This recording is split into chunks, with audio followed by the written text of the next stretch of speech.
And welcome back, everybody, to another episode of Benched with Bubba, episode 335. I have a returning guest of the show, a friend of the show. You can find him on Twitter at DRHOA3, JagFantasySports.com. He has the injury tool. He has the best ball, draft tools, all kinds of cool stuff. He's a best ball guru. Derek Rhoads, how we doing, man? I am doing well. Thanks for having me back. Glad to be with you. Glad to talk some best ball. And in fact, we actually have some things to talk about now. It feels like we just haven't had any news, and now it's hot and heavy. Yeah, usually I'll be cranking 2 to 3 shows out a week, but without the news, I was kind of like just doing my thing, just waiting. And then the news came. People have been asking for more best ball content, so I've been pointing them to your direction and Brian Seymour's direction. I'm like, you know what? Let's chat again. I had fun the first time, and your tools are great. I'm always in your DMs because I'm a computer illiterate person, but your tools are like super helpful, and you built the ADP list. So before we go, I keep saying your tools. Plug away everything you got going on. Sure, absolutely. So most of my stuff you can find at jagfantasysports.com. That's where I have any tools that I've made, that whether they're free or not free, are on my website. The free tools are injury related stuff. So if you want to look at players' injury history, if you want to look at league-wide injury trends, there's a couple different tools for that, and definitely go check those out. They're you can see it from the homepage, just injury tools, and I can't recommend those enough for off-season prep stuff we're doing right now. And then I have a couple tools that are for purchase that are specifically best ball. I have one for the Fantrax best ball product and the BB10 best ball product, and those just help you, especially if you're new to best ball. They're great at helping you. Number one, you don't have to worry about the points. I've got the points already put in there.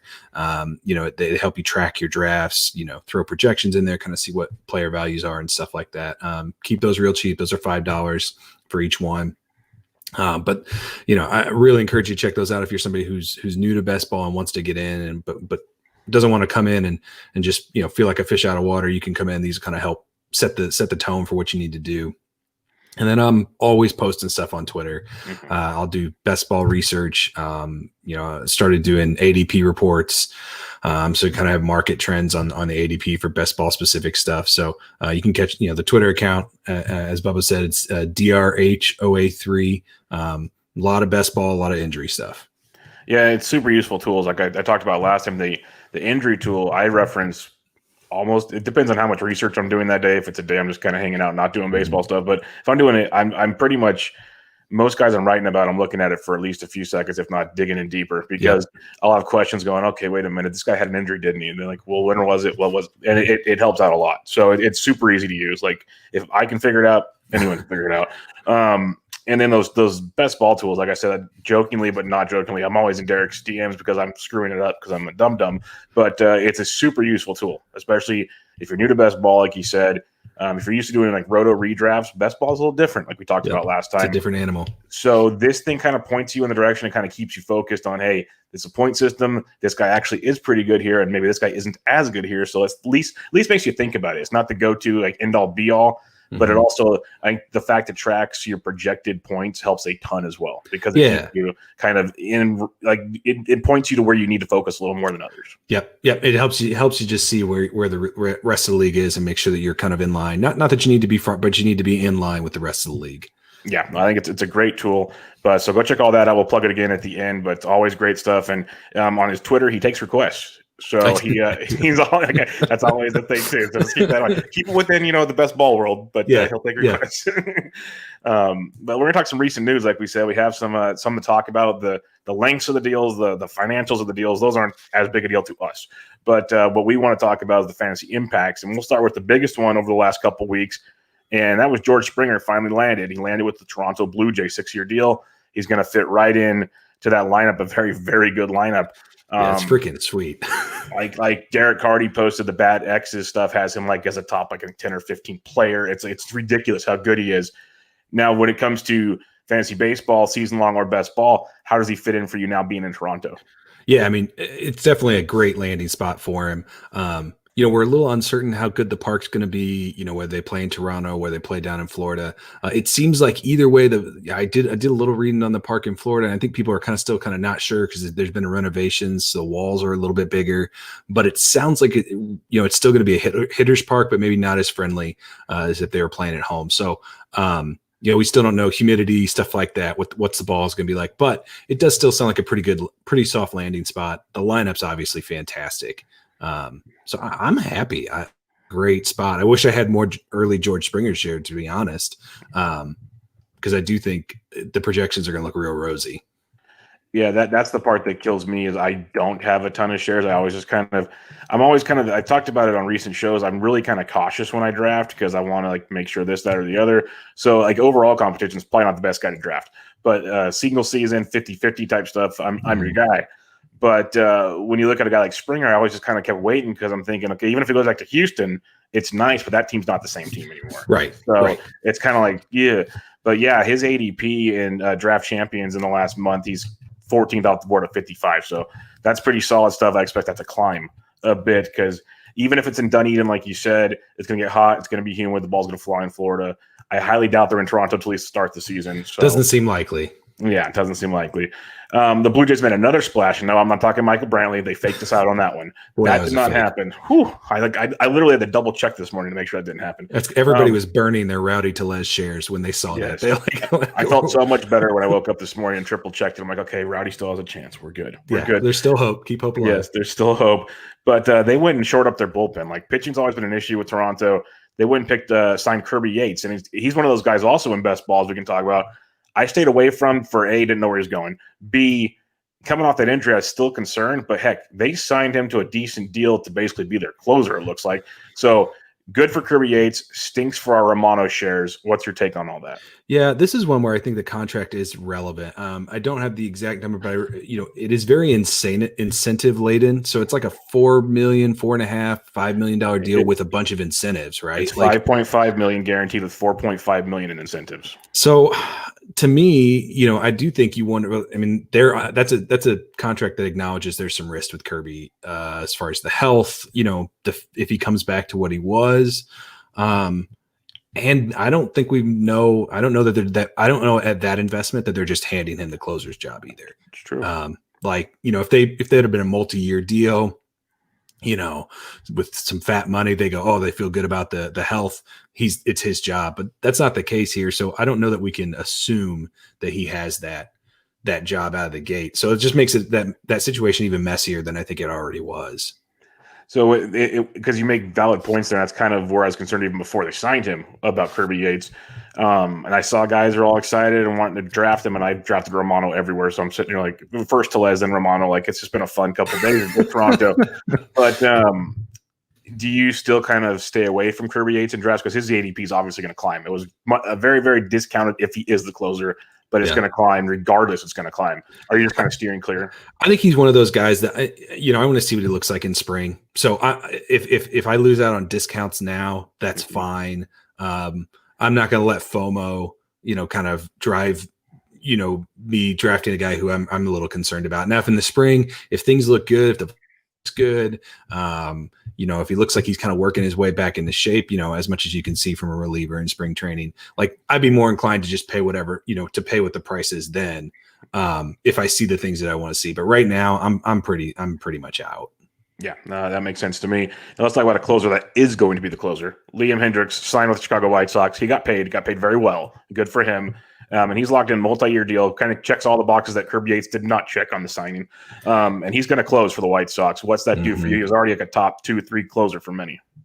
Yeah, I mean, he's kind of an invaluable commodity, and there's just this handful of guys who you definitely know 100% have the job, and he's one of them. So you got to pay the price for that. If you want, it doesn't mean he's guaranteed to stay healthy. It doesn't. I think Enos Harris was talking on Rates and Barrels a while back just about the track record of pitchers, relief pitchers who've pitched as much as Liam Hendriks has. So you worry about that a little bit, but like this is the going rate. If you want to secure closer, this is what it costs. And so I've taken him, even in best ball where saves are a little less valuable than in like a roto or categories league. So sometimes that security is worth something. No, I agree. It's a definite secure situation. Eno brings up great points because I know what you're talking about. I think he's written about it. Jeff Zimmerman's written about it, that the wear and tear on the arm for relievers, because you got to factor in it's the innings plus the ramp up times plus the days he gets up to pitch and doesn't come into the game. Like there's a lot of factors in a reliever that gets pretty wild. And to do it year after year, there's been charts and stuff showing the decline from guys at times. So I hope it doesn't have really Hendricks. Right, exactly. But it's one of those, like, just keep that in the back of your mind. Like, yeah, I think you go in fingers crossed to a certain extent. Well, on the bright side, if the White Sox, it is Tony La Russa, so I don't think they have half a brain.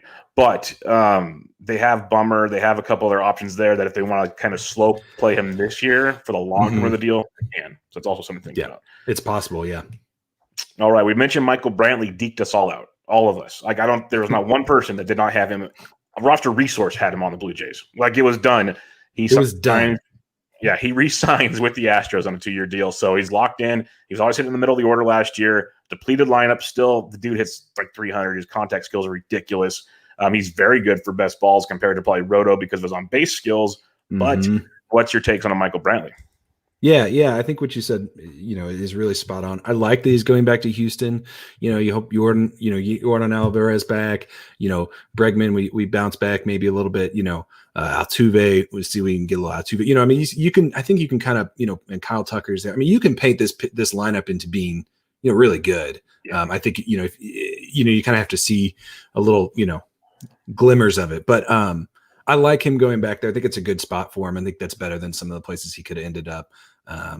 So yeah, I'm excited. And like you said, in best ball, any type of, especially over Fantrax where you get the benefit of the OBP, it's not quite as pronounced over on the BB10 NFBC side, but on that in the OBP format over in Fantrax, it's great. Yeah, no, I've always been a Brantley fan. Like for the DFS shows, people can remember he was always underpriced because he doesn't, hit for power and everything. But you hit in the middle of a good lineup and you're getting on base and get a couple hits a night, driving some runs. Like you look at his, let's do the Bat X projection, 280 with a 348 OBP, 16 homers, 5 steals, 70. Like that's pretty darn good, especially where you're getting him in drafts. No. So like it's one of those things. He's kind of quiet and boring to many, but he's a very good ball player. So it was a good signing for the Astros. The Padres, when you think they're done, they're not. It's absolutely amazing. And unlike the Mariners who trade a lot, these are actually relevant trades for the Padres. Yeah. So they go and get another starting pitcher because, 6 and 7 is not enough. Let's just get more, which could really concern you about Lamet. But Joe Musgrove gets traded to the Padres. Everyone's waiting for him to be the next big thing. Every year it's a new discussion about Musgrove. Now he gets a new environment too. Does this pique your interest at all? Because he's already going close to pick 100-ish these days. Yeah. So obviously price is a concern, but anytime you're talking about Musgrove, you must have him. And what are you going to do? The Lamet thing. So I'm not drafting Lamet. And on the face, you kind of think, well, this is the Padres saying they're worried about Lamet. But then they've come out and said, look, we don't, Lamet's fine, which, okay, you can believe that he might be fine at this moment. I'm sure he thinks he's fine. He's not throwing a baseball. He's probably fine on the catch. We're good. Yeah. I mean, it's fine. Like, but they said, even if he's, regardless of health, we're not going to let him pitch a full starters, workload. So we're bringing in extra starters because we don't think anyone, we're expecting kind of some, I don't know if it's attrition necessarily, but we're not going to treat these guys like this is a normal season. And so we're bringing in Joe because, we want more bodies. Okay. I can believe that. It doesn't make me feel great about it because again, that's a mess there. There's so many pitchers. There were some, and they have even beyond just the pitchers, you go look at who they've got, their top 6. I think there's young guys we're excited about. That whole rotation is a little bit messy now. I like Joe Musgrove. I think as long as you expect closer to 150 or 160 innings instead of 180 innings, I think you can be happy. I'm a little concerned with where he's being drafted, that he is being drafted as if this is a guy who's shown us he can pitch a full season and stay healthy, and he hasn't shown us that. So I don't have a lot of Joe Musgrove, not because I don't like him, but because it's an aggressive price right now. When you hit a couple of very important things, there is AJ Preller did come out and say like Lamet's healthy, but we're going to limit his innings and we're going to limit the staff's innings. Like he's basically already said they're going to go 6-man rotation. Yep. Which a lot of teams are whispering about now. Like it's not as widespread yet, but come spring, I wouldn't be shocked if it's like at least a third, if not close to half the league. It could even be more than that. Are doing 6-man rotations because of the concern of that shortened season, then going back to full go. Darvish, Snell, Lamet, Musgrove, Paddock. That's your 5, like you mentioned. There's guys in the minors. There's a lot to like there in San Diego. Real quick on this, Musgrove at probably a 6-man rotation level. It's going around. He's creeping towards pick 100. Another guy creeping towards pick 100 that for me still costs too much, even though I'm a diehard Giants fan, is Kevin Gossman. But at least Gossman's locked into his job for now.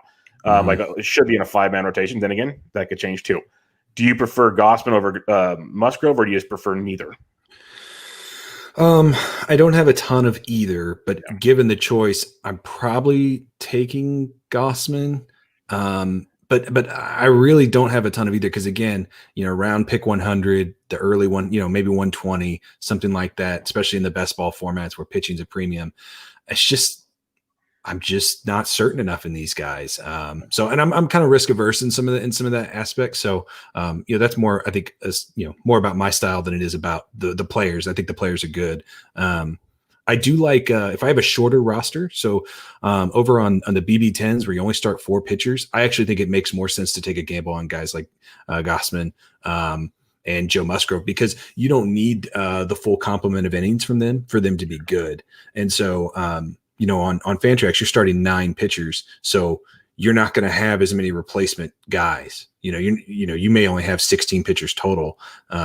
Versus over in the BB10, you start 4 pitchers. I generally am going to draft 12. So, I think sometimes you can, depending on your roster format, or the format of your league, it can change whether those guys make sense or not.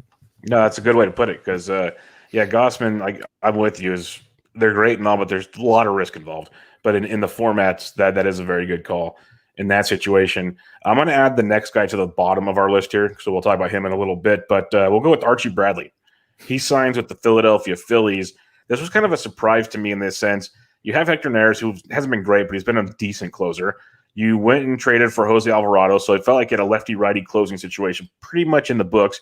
But the Phillies' bullpen's always been a mess, so they go and sign Archie Bradley. And reports out of Philadelphia, and obviously it is January, so these reports, it could be all kinds of things. It's Bradley's the closer. That's what they're saying. So what's your thoughts on Archie Bradley, who was coming at a very good discount in drafts right now? I don't know. Like you said, closer declarations in January, how much is that worth? I'd be shocked if we didn't see some type of, whether they call it a committee or, just a split. I'd be surprised if we don't see shares amongst all those guys. It's hard to see them just saying, well, Archie's our guy and we're just going to run it for the season. Especially when you look at his numbers, he's been a closer, so he's got the, closing experience, but it's not like he's a lockdown guy. I don't know that he's the guy that I'm handing the keys to in the 9th and just saying, well, this is, it's just yours. You can have it. But you get a discount. At the beginning of the year, especially in leagues that, if you have ad drops, then I think he makes a ton more sense than in a best ball, which is like draft and hold where, you're not going to have any roster changes. And obviously he makes more sense in roto than best ball, but those are the kind of closers in best ball specifically. I don't really want anything to do with. Yeah. In a draft and hold that I'm in right now, the Battle of the Podcast leagues in round 44, 45, I picked up Jose Alvarado just thinking, later on I can use him, but it's a very sticky situation. Like you said, I have 0 Archie Bradley at all right now. I was cool with the Hector Neris, and if anything, it makes Hector Neris and Jose Alvarado's price tag drop. So you can play that game as well. The New York Yankees are busy, and that's always a scary thing. It's they're spending money, and they went first off and got Corey Kluber. Everyone went to his. I think there's 4 teams that didn't go to his throwing day, so I'll name it that way easier. But the Yankees signed Corey Kluber, and there's always concerns with Kluber, but it's one of those things. If he's on, he's still one of the better pitchers in baseball. So what's your takes on Corey Kluber? Whew, man, talk about an interesting guy. Cause if he's Corey Kluber, right? If that's what we're getting, then he's a steal right now in drafts. I'm skeptical that that's what we're getting.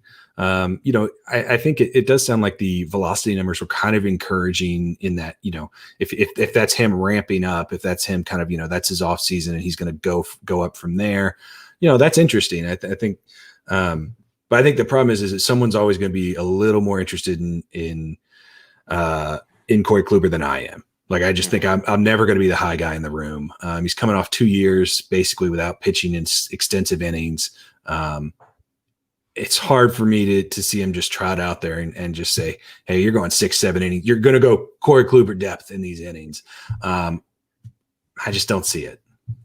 Yeah, it's tough. I'm looking at the projections right now, and I had to pull up the calculator here. But like the bat, okay, so the bat and steamer have them both for 26 starts, and they're basically averaging about 5.5 to 6 innings of start, which I think it's kind of realistic. Like we could see that happening, but they have about a K an inning, ERA in the low fours. Not horrible, not great. He's going around pick 262 right now in draft and holds. He's going around guys like Eliezer Hernandez and Dane Dunning and stuff like that. It almost feels like Kluber's worth a chance at that point if you're looking for pitching. What about you? Yeah, it's tough. I mean, you're talking about a guy in his age 35 season. I think he's a guy I'm more interested in a format where I can drop players. I think I want like this is a guy I want to see what he's got, and then he's gone. And again, he's probably another example of a guy like depending on how he looks in spring, that price is going to change. Right now, I think that's a reasonable price as far as like it's not like you're buying anything guaranteed in that area. And you take a gamble on a guy.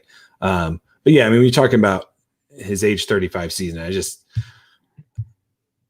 I'm hard pressed to be encouraged, I guess is where I come at. Because, there's nothing that, he comes off a lot of health. This is always the weird guys to diagnose health wise too. Which is like, they've been healthy. They had some weird things happen. How do we feel about their health now? And the reality is like the things he had happen aren't necessarily things we expect to happen again.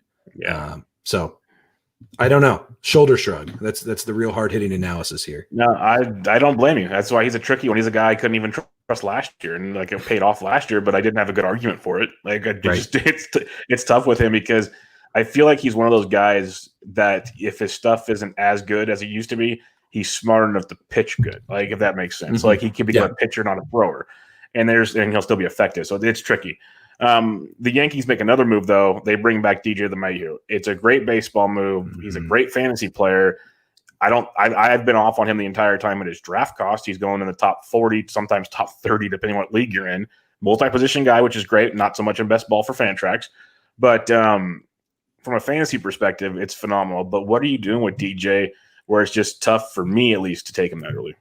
Yeah, I haven't taken him in a single Fantrax best ball league for the you don't get the benefit of that multi-position eligibility. You don't get the big benefit from his batting average. It doesn't give you the benefit that you get in a roto league. I think over on the NFBC that uses multi-position for their best ball leagues, he makes more sense. And now that he's staying in New York, I think his price is pretty close to what, if you factor in what some extra, an extra buck or something for the multi-position eligibility, I think he's going right around where his price would suggest as a Yankee. My problem is people were paying that price assuming he was a Yankee, and I wasn't 100% convinced on that. So I may have some shares now. I feel a little bit better about where he's at, unless for some reason this drives him up. I can't imagine him going any higher. So, yeah, I mean, it's great for him. I do think it makes me feel better about drafting him. The fact that we're secure in where he's at and the value that I think that provides. Yeah, no doubt about that. So now we'll talk some quick hitters here. There were some smaller moves that on a season-long redraft situation, probably not going to happen. You're probably just these are waiver wire type guys, streaming options. And in best ball, draft and holds, there's a discussion to be had. So that's why I'm going to ask Derek Rhoads these questions. The Nats signed John Lester. Now, we don't care about how long. We know what Lester is. He's getting older, but he's one of those guys that pretty much will be out there every fifth day. There's not a lot to worry about there, which is what we want in best ball formats. He's going after pick 600. Is he a guy that all of a sudden interests you, or are you still like, nah, I'll go like a Rick Porcello or somebody else? Yeah, hard pass. I'm content to leave him there after pick 600. I think your best case scenario is a league average ERA, and I don't know that I would call that likely. The projections have him at a 5 ERA. Most of the projection systems are hovering around 5. Yeah, I think that's about right. Which, if league average is 4.5, that means he's a well below league average guy at his age. I don't, health could shorten his season, and the Nationals certainly aren't going to be invested in him if something better comes along. So yeah, that's an easy pass for me. It's going to be fun to hear the other answers in because there's some other pitchers like, whew. But we'll go to catcher real quick there. And the Angels, they have Max Stassi, and there's kind of been questions on his health and whatnot. So they went and signed Kurt Suzuki. He's always been a really good platoon catcher the last few years. Fantasy-wise, can cause a headache, but there's those weeks where he's still very productive. Is there any interest in a Kurt Suzuki? He's going out and pick like 460-ish or so right now. Yeah, this one actually bummed me out a little bit because I'm a Max Stassi guy. I like him. I think there's something there, and I still think there is. I mean, they didn't pay very much for Kurt Suzuki, so I don't think you're in a 2-catcher league, 50 rounds. You want to have him as your backup, number 2, like your 4th catcher or something like that, or 3rd catcher. I think you could do worse. My hope is that he's on a short side of that timeshare, but obviously he's been valuable the last few years when he's played. I'm with you. I've got Stassi in a lot of leagues. So I actually drafted him in the draft and hold I'm in now. And then the Suzuki news broke. So later in the draft, I took Suzuki. Yeah. Kind of caveat that, that works best ball a little different, but it still can help at times. Another signing that I remember last year, Tyler Chatwood, the pitch mix changed. He's doing great. Everyone's on board. And then the blow-ups ensued because he walks too many guys.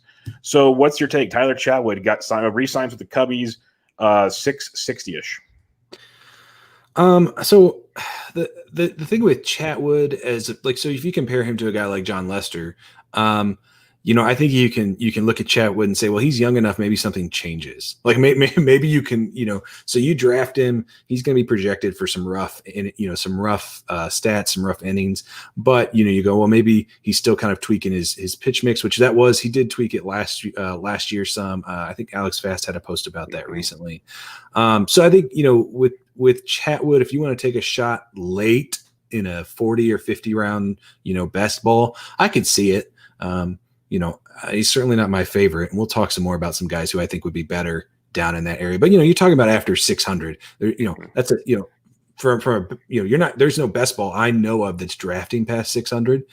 Generally, there's gonna be 12-team 50 round leagues. So then at that point, you're talking like a draft and hold DC type format, and what are your options down there? It's not great. So you could probably do worse, I guess.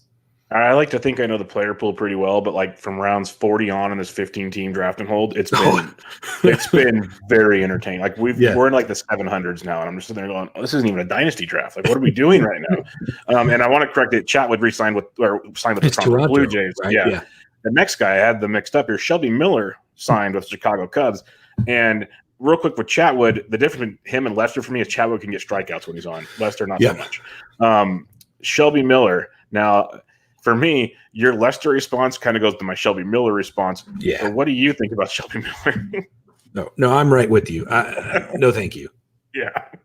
I heard when you said, I'm like, oh, well, that just sums up that one. So let's move on to the next one here, where this is an intriguing one because we saw at times last year he was somewhat fantasy viable, and that's Martin Perez. He re-signs with the Boston Red Sox, and he's another guy, pick 670-ish. So again, not really in best ball drafts, but you're going late, like Joey Lucchese's there, Mike Fiers is there. Is a Martin Perez of any interest to you? Yeah, I actually think, especially in, I don't know that I'd play him in Roto because you're not getting the K benefit. I think the K upside's so low relative to the potential ERA hit. But for best ball, I think he belongs in front of some of those guys, especially now that he has a guaranteed job. He's going to run out. Boston's, they're not good. They like to think they're good. I think sometimes they talk about wanting to be good, but they're not good. So he's going to pitch, and I don't know that they have enough pitchers to have a 6-man rotation, so they could be one of the few 5-man rotations in baseball. So at the back end, if you're trying to get that last pitcher on a roster, I think you could do worse than getting some innings out of a guy like Martin Perez. Yeah, he showed viability at times last year, so I'm with you there. I'm like, Shelby Miller, not so much, but Martin showed his moments. Now here comes Alex Wood, who we've seen be good at times. We've also seen on the IL quite a bit, but he comes to San Francisco. We've seen how that works from time to time. I believe it's California, so maybe no spectators, but once they do things, the ballpark will go back to normal, is what I'm trying to say. Because the reason it wasn't there is because they closed the gates for those that weren't paying attention. That changed the whole wind flow. That was the whole point of the stadium. That's why the ball flew. So Alex Wood coming to the Giants. He's around pick 530. Does he interest you? Is there too much injury concern? What do you thought on Wood? I mean, I am interested, but probably not in a format where you can't make any changes, because I think the likelihood that you draft him and then he pitches 10 to 12 innings. It's not 100, it's not the most likely outcome, but it's more likely than most pitchers because his inability to stay healthy is just, there's lots of examples of it. But, San Francisco apparently likes broken pitchers. That's that's their thing. It's like, let's find broken pitchers and fix them. So, in that regard, I think it's a good landing spot for him. I am pretty interested to see what happens. He's a guy who, if I have a deep league that has ads drops, like I'm going to keep an eye on him in the season because I do think that there could be something there. There can definitely be times of the year where he's very streamable. Very much so. And now that we're thinking about this, I said earlier, Kevin Gausman, no 6-man. Wood might make it so the Giants go 6-man. So that's something to think about as well. Because then they can, have they said if they're going to start him that hasn't come out yet. But I'm thinking you got Cueto who's coming back from injuries and all these other guys. Could be interesting. It feels like long relief makes the most sense for Alex Wood, like the guy who pitches like 3 innings a week, or maybe he pitches 3 innings twice a week or something like that. But he's not up every day. It just seems like the kind of guy that might have a role in this season. Yeah, he's an opener type. I'm with you there. And Beatty coming back from his injury, I think he's come back a month and a half or 2 into the season. They'd be a perfect pairing to kind of limit innings. A guy that most people weren't too scared to draft, regardless of landing spot, is J.A. Happ, who's going around a little after pick 400. He signs with the Minnesota Twins, which a little excited about, to be honest, in that division. So, what's your thoughts on Happ as a later round target?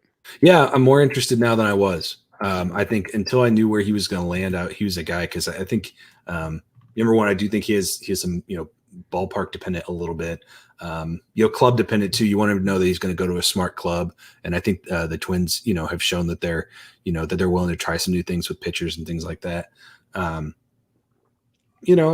I think he's a guy that you expect 5 innings, not 6, 7. And if you have a good, reasonable expectation, I think he's a guy worth drafting. I think he's going to be on more of my teams now than he was before I knew where he was going to go.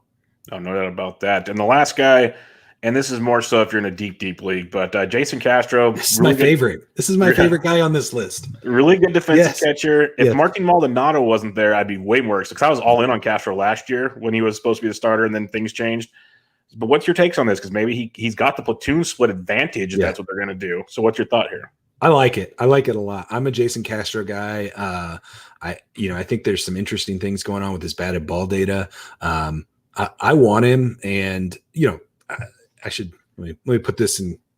Let me clarify where I want him at, because I want him in like the late 400s. If I'm one of my preferences when I'm drafting is to get to either get an early guy or punt completely and just wait and get a bunch of scrubs at the end. And if I do that punt move, then Jason Castro is a guy I like taking a shot on at the end as one of 3 catchers or something like that in a 1-catcher league, or maybe he's your 4th catcher in a 2-catcher league. Because I think there's some room for him to be good. And Martin Maldonado is such an offensive suck. And so, I think Houston, if they can get some value out of him, they will. Yeah, and the lefty advantage there, he's sneaky good. He's not going to bid for a lot of power, but his average is pretty good for a catcher. I'm with you. That's why I was all in on him last year, and then things changed. But things didn't work out last year. No, they started bringing people in, but I think it's an interesting spot for him for sure. But all right, that wraps up our recent news segment, which is good to have that many hot stove activities. So hopefully that's a sign of things to come, because I think I still saw we're at 85% still out there. So still a lot of bodies. We've got a long ways to go. But let's talk some best ball. And we're going to talk later round best ball, because we've talked to a lot of other guys have talked about earlier round targets and whatnot. But let's talk some of your later round targets. Sure. You've done so many of these drafts. You've released the ADPs for the best balls I've been doing, which has been super cool to look at and people appreciated. But before we get into kind of players so much, how do you approach the later rounds in a best ball draft? How does it differ for you than, say, a redraft league? Sure, absolutely. So, and I think that's actually the best place to start is when you're talking about how you're approaching this. You should not be taking shots on players. You think of best ball the way you think of a draft and hold. This team that you are drafting, that's all you have for the rest of the year. The difference between best ball and draft and hold, and then I'll talk about the difference between that and ad pickup. In a draft and hold, you have to choose to start a player at the beginning of the week. So if a guy's got a bad matchup or something like that, he's your 40th drafted player, you've got healthy options, you're not going to start him, right? Like you're not going to play him. But in a best ball, he could have bad matchups, have a great week, and then score for your team, be beneficial to your team. So the reason that's relevant is in best ball, you always want guys to be playing. So whether they're good, bad, good matchups, bad matchups, you want them to be getting on the field because that at least gives them a chance to score well. And you don't have to pick the weeks in which they're going to score well because the computer is going to do that for you in the scoring. So the way that should translate when you compare best ball to say like a regular, ad drop league is in an ad drop league, you're picking up guys, you're going to stream them. You would say, okay, this guy's going to be on my roster for a couple of weeks and then I'm going to move on because doesn't have a secure job, or maybe I just took a gamble to see if he was going to pop or something like that. But you can't do that in best ball because let's say he doesn't pop and now you're a month into the season and you have a dead roster spot. The guy's in maybe he's in the minor leagues, maybe he's been moved from a starting role to a bullpen role, something like that. You can't afford that in best ball. So that means for me, I'm targeting players that have jobs. I'm not targeting minor league players. Now some people do, but in my opinion, the risk of that player not playing for 2 months is worse than is greater than having a bad player, not perform for 2 months. So I want guys with jobs. I'm going to avoid the young guys. I try and watch my injury risk because again, it's okay if a guy's out for a month. You don't want a guy out for a season. And then the last thing for me is know your format. So in Fantrax, it's 480 picks, unless you're in a Bubba draft, and that's 600. And then over at the NFBC, the BB10s, they only go 384 picks, I think. So it's actually a much shallower format. But then they have another format that does the 12 team 50 rounds. Those are 600 picks. So kind of have an idea of the types of players in those areas, and know which positions run out quicker. And we'll kind of talk about that as we work through these positions. Yeah, and I think there's a lot of good there, obviously, and that's something I keep learning doing this. It's not always the most sexy names. It's just get guys that are gonna get at bats, guys that are like. I almost want to think of it as now you're playing AL or NL only leagues. So think about you just want guys that are playing. Mm-hmm. Like just think about it that way, and that'll help you out. Like you said, we'll kind of go into that here. Like I just went through a stretch in the draft and hold where I took Chris Archer, Michael Fulmer, Danny Duffy, like all in order. I was like, they're not great, they're not sexy, but they're gonna pitch. So let's just roll with it. But we'll go position by position. Derek will give you a couple of the guys that he kind of targets later in drafts or sees going later in drafts and his thoughts there. But we'll start with catcher, and it's not the sexiest position, but right. In Fantrax, you only start one a week, so you're probably going for like 3 or 4 on your roster. What are 1 or 2 later round catching targets for you?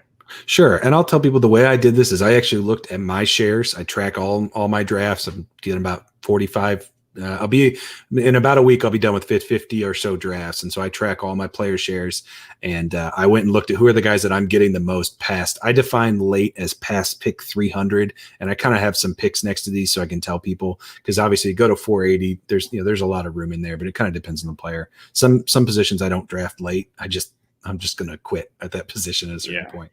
But for catcher, we talked about a little bit. I like Max Stassi.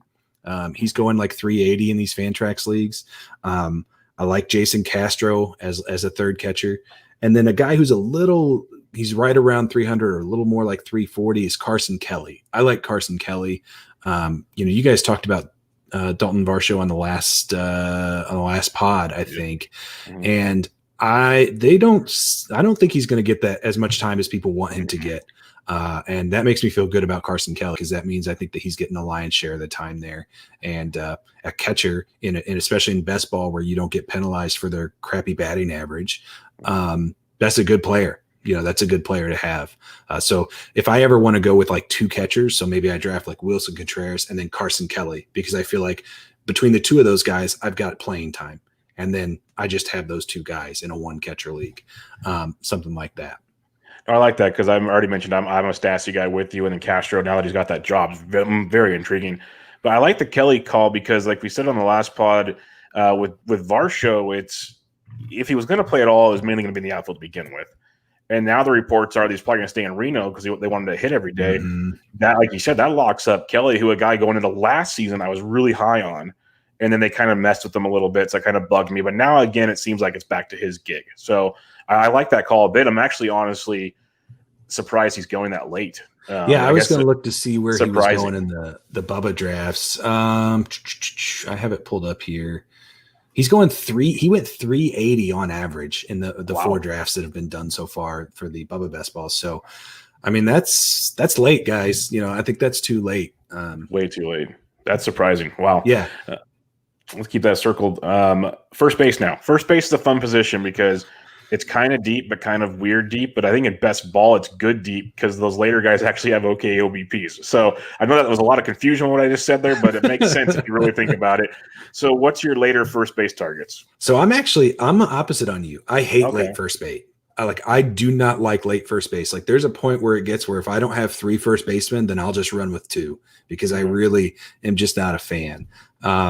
So basically I want to have my personal preference is I want to have 3 first basemen before pick 350 because I think the guys after 350, I think they're rough. I think and this is a Fantrax specific thing. It's because of the eligibility. It's because it's single position eligibility. It shortens up that pool. I think if you draft a best ball somewhere over like NFBC, I don't feel like it feels as shallow. But that's just my preference. Some of it is these guys, and I know you asked for a name, and I'm giving us, like a soapbox here. But no, it's fine. It's better that way. Give your whole logic behind it. Some of it is the playing time uncertainty with some of these first basemen. Rowdy Tellez being a perfect example of a guy. He's actually going in the like the late 200s in the Bubba drafts, and I don't know how much playing time he's going to have. Andrew Vaughn's another guy that people are drafting. I don't know how much playing time. Yeah. Those kinds. So the range of guys that I kind of tend to settle in as my last first baseman, if I haven't picked one, is the Yuli Gurriel, Brandon Belt, Evan White group. They all tend to go really close together. They're in the mid 300s, right around 320, 330, 340. I want one of those guys if that's kind of like my line in the sand. And the guy I've ended up the most with is Brandon Belt. It's funny you say that because now that you say that, we are on the same page because I didn't think they were going that early in my head because I just did it in Best Ball 5 that I have running right now. I just took Brandon Belt that picked in round like 32 or something. Yeah. Because which is great. That's fantastic. It was literally Belt and White that were left. I'm like, I want one of these 2, and I'm taking them now. But it was the same process you just went through in your head, and he was my 3rd first baseman, and I'm done. Like it was because like I'm looking at the ADP. I pulled up the tableau here. Like CJ Cron's fun and all, but where's he going to play? I mean, he could be a backup role. I mean, we don't even know if he has a starting job, right? Like, same with Renato Nunez. Like he was great in Baltimore, but where's he going? Yep. A lot of people are flocking to Miguel Cabrera. Yeah, if you want to roll the dice there. I mean, I get it. Yeah. I mean, he could Miguel you. I don't want it, but he could do it. Garrett Cooper. Yeah. Like the only other guy can really sit back and go, you know what? But the problem is you have to hope the Rockies don't make any moves. I do like Josh Fuentes if he's a starting first baseman, which he's projected to be right now. But we have like 3 months for the Rockies to screw that up. Yeah, you can't trust them. They're just they've proven time and time again they are not trustworthy. If you get desperate, you could drop down to Choi. I think but only in best ball because I think he's a mess in where if you have to pick what weeks to start him. But in best ball, he could have 3 hot games, and that would be enough for him to be startable. 100%. Yeah, I like that call as well. Let's head to second base now, which is another interesting position. And what are some of the targets you have there?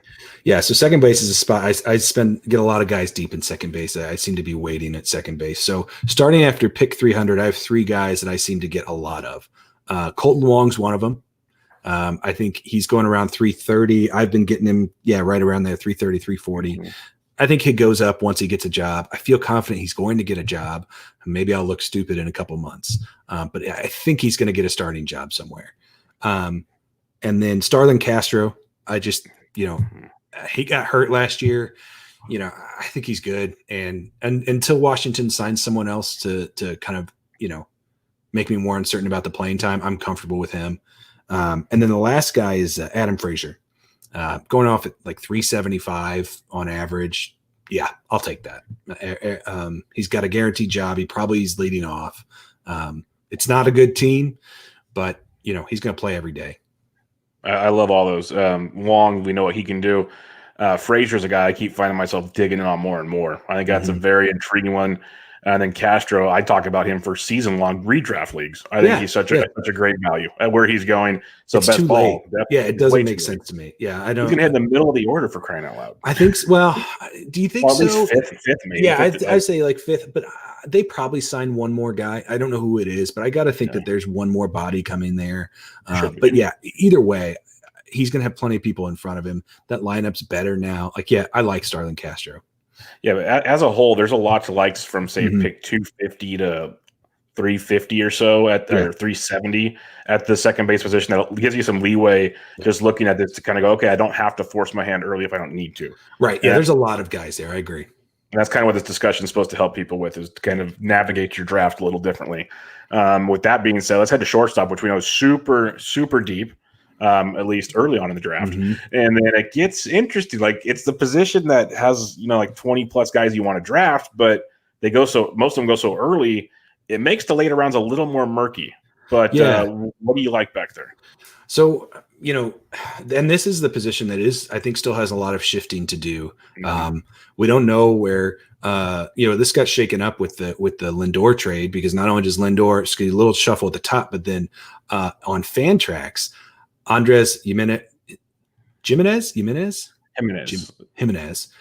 Jimenez and Ahmed Rosario, both are shortstop eligible only. So then both of those guys' value go up, and now we're thinking maybe Rosario maybe goes up more because Jimenez is gonna maybe be in the minors. Maybe some speculation that we're seeing from our Cleveland friends. Dave McDonald is not happy about this. Yeah. So it's interesting. His ADP has been a fun one. I think it's been a bit of a roller coaster. But there is some good names at the end of shortstop. I think Ahmed Rosario is not moved up enough yet. I think that he should be going inside the top 300 because he's going to play. Especially in best ball, if you just look at the playing time and go, look, you're a full-time player, then you should go at a certain spot. And I think he'll hit in the front part of that order. I like Rosario. If you're still getting him around 300, I think that's still a really, really good deal. He was going like 380 before. I mean, he was going way late. JP Crawford is a guy I like going off at like in the mid 300s. He's a guy I end up with a lot. Yeah, and Crawford's a guy that, thanks to your best ball tool, like I knew who he was. I knew he had the great start last year and then kind of wavered off and on the rest of the season. But your tool like emphasizes how good his walk skills are. Like, he's a very good OBP guy, which obviously translates to runs and potential steals. Yep. So when you look at the redraft roto format, you're looking at that power number and you're like, it's not great. Average, it's mediocre. But man, best ball wise, he is going too late. Like, and he's a great guy. I think these guys are super interesting in best ball. His defense will keep, even if his offense is bad, his defense is so good, it keeps him on the field. And I think that's really important in best ball because it helps you establish the floor. So like when people talk about taking shots or reaching on a guy late, I would rather reach on a poor offensive player who has enough defense that I am confident they will stay in the lineup, as opposed to, I got into a discussion the other day, I think you were in this, Bubba, Roman Quinn. Yeah. Yeah. So he's an interesting guy because he has skills that we like offensively, but it's uncertain if his defensive skills are valuable enough to overweight, so it's like, so I think, looking at those guys, I think is interesting. I didn't mean that as a shot, but more of just it's a great discussion. As we're kind of thinking about what keeps this person in the lineup. No, the Roman Quinn one, I'll come back to shortstop here in a minute, but the Roman Quinn one, I liked I like when I can have a challenging discussion, but it's civil. Twitter's hard to have the civil part. And that's where it gets. I was cursing you offline. I was like, this guy, right? But you kept it there, so that's good. But we were able to talk about it, and I knew your viewpoint, you knew mine. We didn't agree, but it wasn't like we were like mad at each other. So it was. Right. It made me think though, because literally, like, I'm sitting there doing other stuff, thinking, okay, well, he's got a good point here. I think that's why one of my last tweets was like, okay, this might be better used for this type of format than the best ball format we talked about. So it kind of changed my viewpoint on it, where I was super heavy over here. Maybe I should temper that back and go over here, because it made me start thinking of what you were talking about, which made a lot more sense. Because I get excited about his steals and everything, but in reality, he's a late round pick for a reason. Right. And then you got to start thinking about all that. But bringing it back to shortstop, that's how you kind of mentioned the playing time with Crawford. I think another good example who isn't a sexy pick, a lot of people don't draft him in redraft formats, but in a best ball with his ADP around 340, at least in the Bubba drafts, is Nick Ahmed. His defense is so good. He's like a gold glove shortstop. He's playing every day. He goes through ways where he's a really good offensive player, other ways where he's not great, but he's playing every day. So that's tremendous. So I'm with you there. I think guys like Miguel Rojas is nice. But the Rosario call I like a lot because Jimenez, I think the draft 4 happened after the trade because he went from 442 to 289. So that was quite the jump. But I like the Rosario call. He's 25 years old. He had a rough year last year, which he mentioned, a little injury, little kind of changes on things, but he's a double-digit home run and stolen base guy. Like, he's going to play every day, so I like that quite a bit. Yeah. All right, let's go to third base position. This is the position that's tricky, and it's one that I feel, and I could be wrong, you've done a lot more drafts, dries up. So what's your thoughts on third base? Completely agree. Yeah, no, I agree completely. It's one that makes me a little nervous. It's a little bit like first base that I tend to just I'm going to try and get in early and then be out. So guys that I really just have a couple names. A guy I've gotten a decent amount of is Evan Longoria. I'm getting him around 380. There's some fun stuff there in the batted ball profile. He seems to be hitting the ball hard still. Obviously the park played better last year, but he's going to play every day. The lineup is decent, ish, and I like him as a hitter in an OBP league. I think he does good things for you. So yeah, he's a guy I like. Another guy, I don't love this as much, Bubba. I'll be honest. I think he's kind of everybody's. There's a lot of people who are excited. Edwin Rios. Yeah. I just am not confident that the Dodgers aren't going to sign someone. But if they don't. If they don't, that's a good pick. He's a guy with some talent. So, but it does concern me a little bit.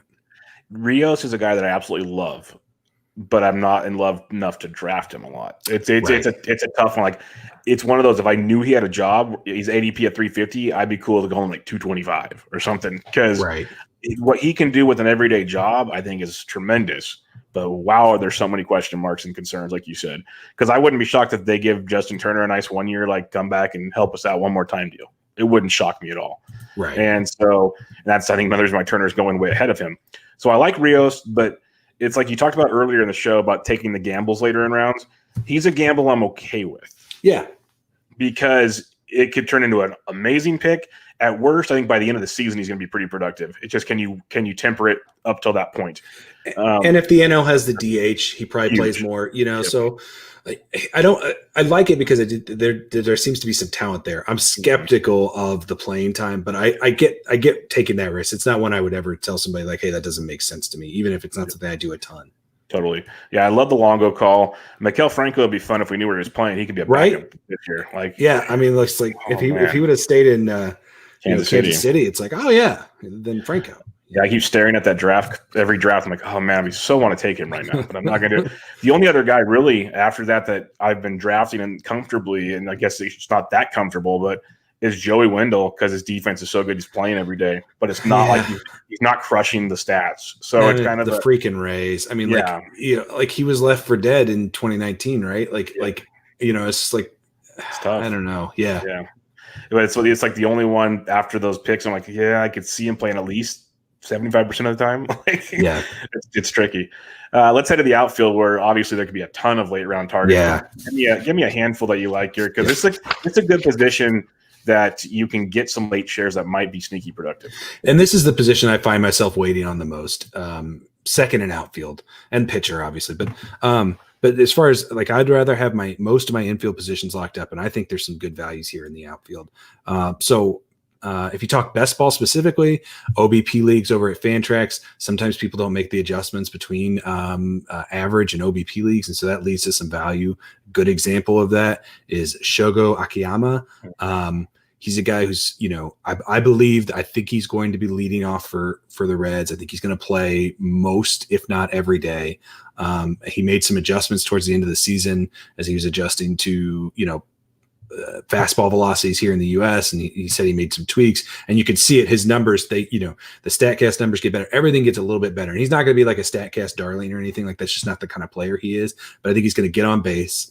I think he could steal some bases. I think that Reds lineup is not done yet. I think they're going to get a little bit better before the season starts. And I think, if you can get a guy like him at 360, I think that feels really good. A guy that is more of a playing time pick than a necessarily, I think he's going to light the world on fire pick this year. Christian Pache. This is the defense conversation, right? Like his defense is so good. And I think he's one of the future stars in that outfield. I think he's going to play every day. And even if his offensive profile is lacking still, I think that, that he's a guy in, your 8th or 9th outfielder that you can feel secure that he's got a job, which again is something you can do in best ball that you can't do in your traditional draft and holds, because you don't have to guess the weeks that he has a good week. Best ball will do it for you. And my last guy, Cardinals fans may hate this, Harrison Bader. Just another example of a dude. He's a great defender. He's the only center fielder on that roster as far as I'm concerned. And I think he plays every day. Or most days. He may not play every, but I think he's going to play most days. They may talk a big game that they're going to have Dexter Fowler in center or something like that. And I think Harrison Bader's defense keeps him in. And, I think there's been some times he's flashed some skills. You can hope for a little offensive upside, but he's going to play every day. And that's the kind of guy I want at 440 in a best ball format. I think that's a valuable player. Oh, no doubt about it. He's in the Bubba drafts 485. I get it. He's not. I'm not going to tell you he's a good baseball player necessarily, although he's probably better than what we want to give him credit for. But in best ball, he's the type of player that I think can really give you value. Yeah, no, I don't hate that at all. Question for you on the Pache call, because I like him a lot. I've stared at him for a while in the draft and hold I'm in, and I ended up not getting him because someone else finally jumped me for him. Are you concerned at all with the reports that they want to add another outfielder? No. I mean, I just think that no. I guess the answer is no. I'm not. His defense is legit, so that's the thing. Yeah. It's like, I mean, he is, he's very, very good defensively, and they already have young outfielders. Like, I mean, I know that they've talked to, I'd love to see Ozuna go back there, but mostly because I think the DH is coming and he'll DH. But even if they add another outfielder, who's that? I want to make sure I'm not speaking out of my head here, but I was going to look roster resource. Who are their? I mean, outfielders right now. Who's their projected third outfielder? Let me check. I'll pull it up right now. I know, obviously, one's Acuna. Right. So we got that one. Because that guy, I guess he's okay.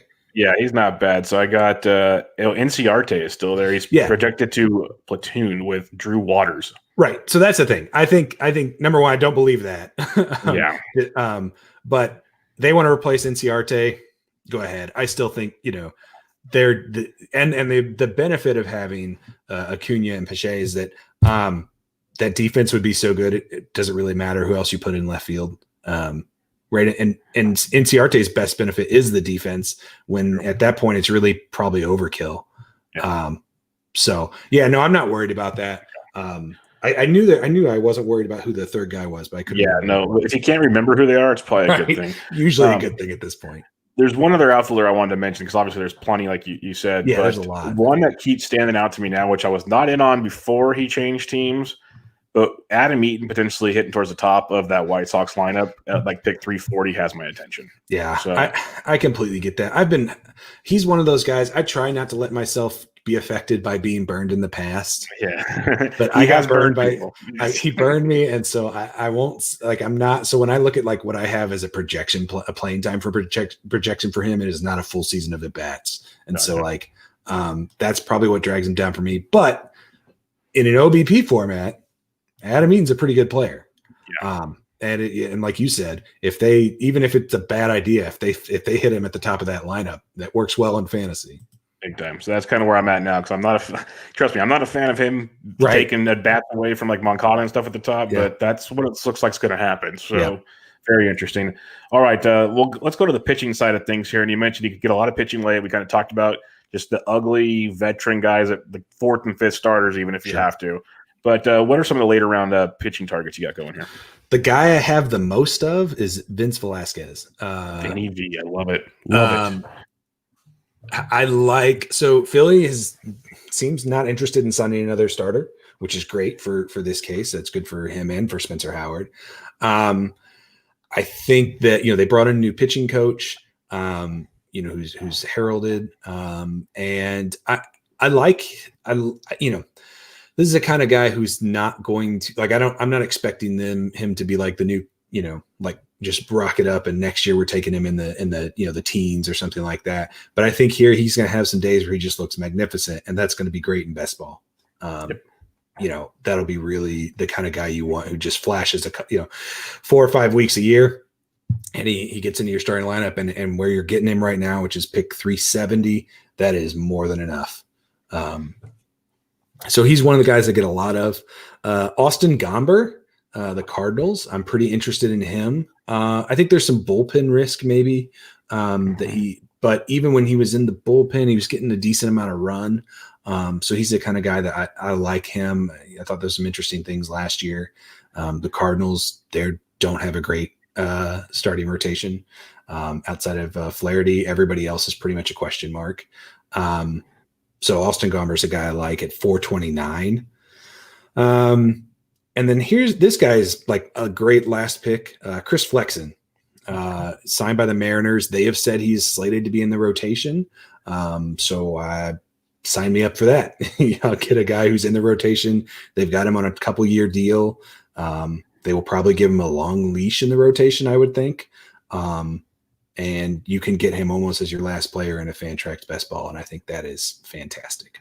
Yeah, if you got a guy in a rotation like that, why not? I'm with you there. So good names. Vinny V's always he's near and dear to my heart because he's a guy that the stuff when he's on is electric. Some of the best in baseball, but it's command. I think there's a lot between his ears that are messed up for his pitching. His ballpark doesn't help either. No, it does not help at all. Like if he could just figure it out, man. He's almost. I'd have to double check like all the Jason Collette stuff, but he feels like a third time through the rotation. Sometimes it's just a disaster for him. It's just one little tweak or something would be can be so effective. And he's the profile that I think you can do a little dreaming and wishing on too, especially this late. You can say, "Look, the draft." What if he changes something? Mm-hmm. Yeah, because his ceiling is so much higher than a lot of other guys at that point in the draft. Right. So, Johnny Cueto is going in a similar similar place. And it's like, okay, which one of those guys could conceivably become more? Definitely. Cueto, we know what Cueto is. He's not maxing that out anymore. And say Michael Lorenzen in here. I like him. He's starting to creep up in best balls. You're going to have to pony up around 300 at this point. And which I will do. But he used to be in the late 300s before Michael Simeone started, singing love songs and writing poetry. I was about to say Michael Simeone ruined that one for us. Yep. The other guy I'm starting to like, and he went 263 in draft 4, surprisingly, but before he's got an ADP about 360.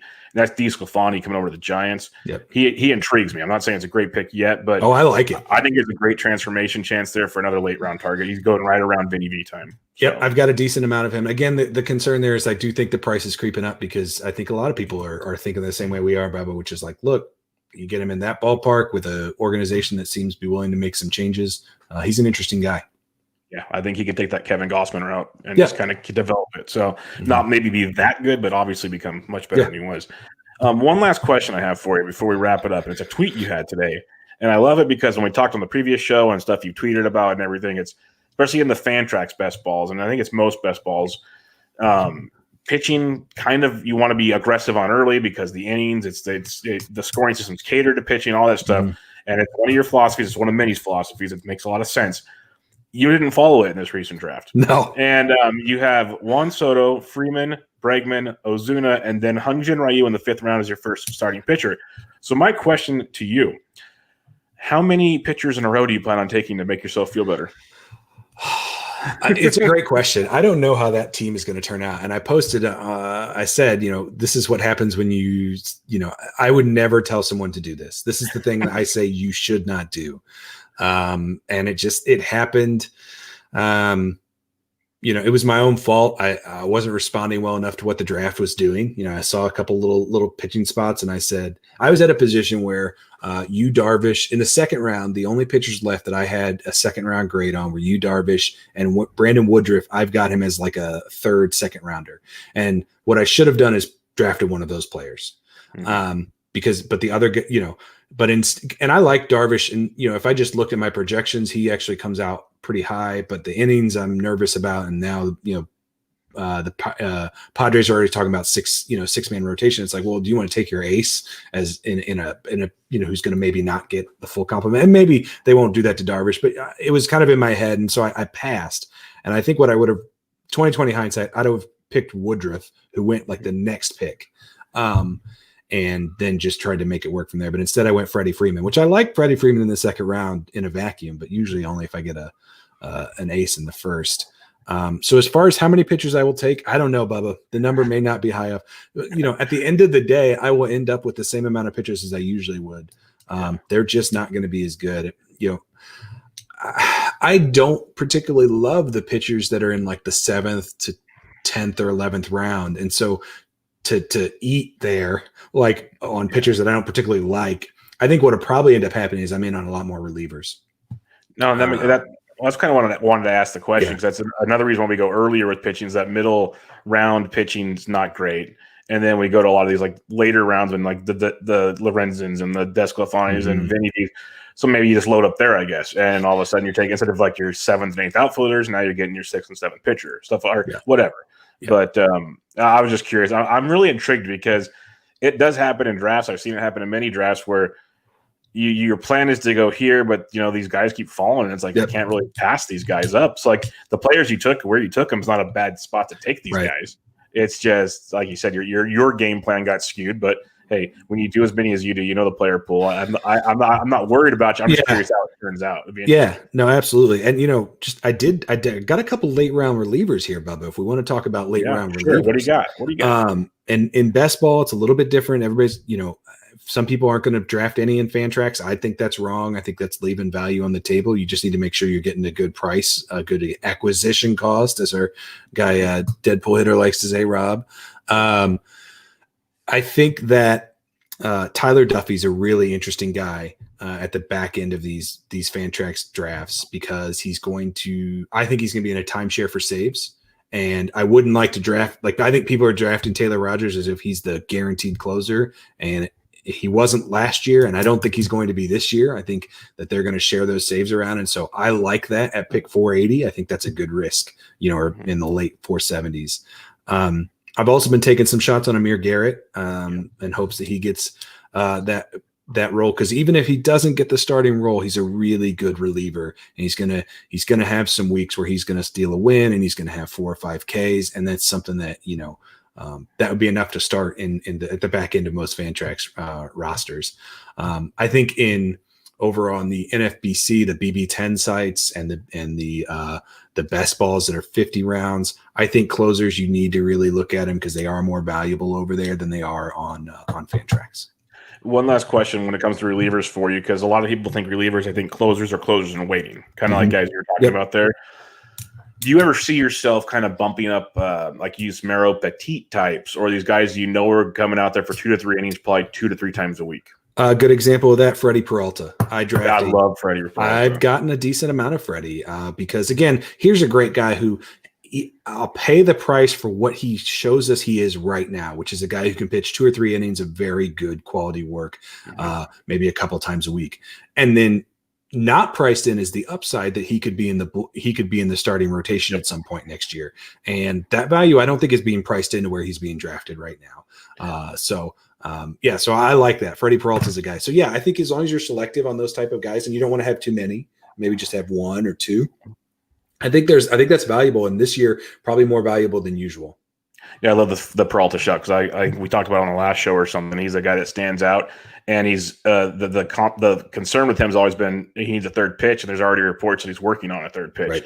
So like you said, it could be one where he starts the year as the kind of long man or doing this, and then all-star break hits or whatever. Now he's starting the rest of the season. That could be tremendous. So and if he only gets you 125 innings, well, this season that's going to be more valuable than any other season because so many more pitchers are only going to pitch 150. A lot of these starters aren't going to pitch their full complement of innings. So he, relatively speaking, he's more valuable than I think he would be in a normal season. 100% agree. That's a good point there. Well, that'll wrap us up on this episode, Derek. Once again, why don't you plug all your good stuff? I think we did have one Twitter question if you want to grab it. Yes, my bad, Sully. My bad, Sully. Good call there, Derek. It came in right before we started recording. Yeah, right before the gun. Sully _is_ typing. What are your thoughts on Shohei Ohtani in best ball? Yeah. So on Fantrax, Ohtani is outfield only. So you're drafting just Ohtani, the hitter. I have not drafted a single share of him. If we had more clarity on what his season was going to look like, I'd be interested in him as an outfielder because he's been good when he's hit. But if they're still going to mess around and he's going to pitch some of the time on Fantrax, I don't know that you're going to get enough value to justify it. A guy who's a maximum going to start, as a hitter, maybe 4 days a week. You're asking a lot. If on the NFBC and BB10s, you draft him and you get that pitcher or hitter. So what happens is at the beginning of the week, at the end of the week, he is either a pitcher or a hitter. Whatever he scores the most of, that's what he is for that week. I'm a lot more interested over there. And I have, and not in the BB10s because I think the rosters are too short, but over in their best ball product that's deeper, that's a great way to cheat and get an outfielder and a pitcher. Yeah. I think that's pretty interesting. And it could bust, but his price isn't terribly expensive. I haven't done, I'm getting ready to jump in one more. So maybe his price has moved a little bit, but the last one I did, his price was tolerable. And I looked at it pretty hard. So I think that's an interesting move over there where you can get the benefit of him being a pitcher or an outfielder.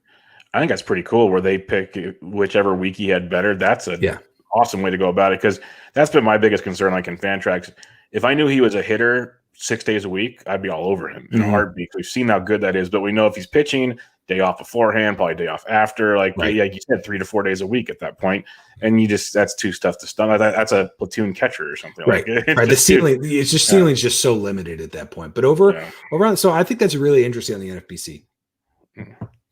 No, it's very interesting. Yeah, and unlike your main event or something like that, you don't have to pick before the week starts. You can just see what happens. Might be the best place to own Shohei Ohtani. So I think so. Yeah. But all right, that'll wrap us up. Go ahead and plug away all the awesome stuff you had at Jag Fantasy. Yep. So Jag Fantasy Sports, that's where you're going to find the injury tools. Like I said, they're free. They're Tableau. They're great. I think that you'll use them once and you'll favorite them, and I think you'll keep coming back to them. And I'll update those as I can. And then the draft dashboards, if you want to jump into a best ball for $5, you buy one of these draft dashboards. I think it'll help you just hit the ground running. You can plug in any Fangraphs projection, or if you subscribe to Baseball HQ, if you subscribe to Masters Ball, or if you use Tanner Bell's aggregator, any of those will work with the BB10 or the Fantrax version of the spreadsheet. So, or if you're like the BAT or ATC, whatever the Fangraphs, all that stuff will work. And then you can use custom projections if you're so inclined. You want to adjust some of those projections, but it'll help you track the draft as your draft is going along. You can download the draft results, put them in. It'll update the players available, stuff like that. So if you want to get into best ball, I really cannot recommend it enough. I'm happy to help you. There's a user guide. There's a video guide. Lots of people have been really pleased with that. If you just want to see me talk more about best ball stuff, check me out on Twitter, DRHOA3. I promise I will overload you with best ball and injury stuff. But it's good stuff. So yeah, definitely hit me up. Yep, it is good stuff. He's always throwing tidbits out that make you think about different scenarios on how to, the top teams with zeros in a week and people have with the pitchers, like different scenarios. So go check it out on his Twitter at DRHOA3. And Derek, thanks for joining me, my friend. Always a good time. Yep, appreciate it, Bubba. All right, everybody. This was Bench with Bubba, episode 335, talking some late round best ball targets with Derek Rhoads. Catch you guys later.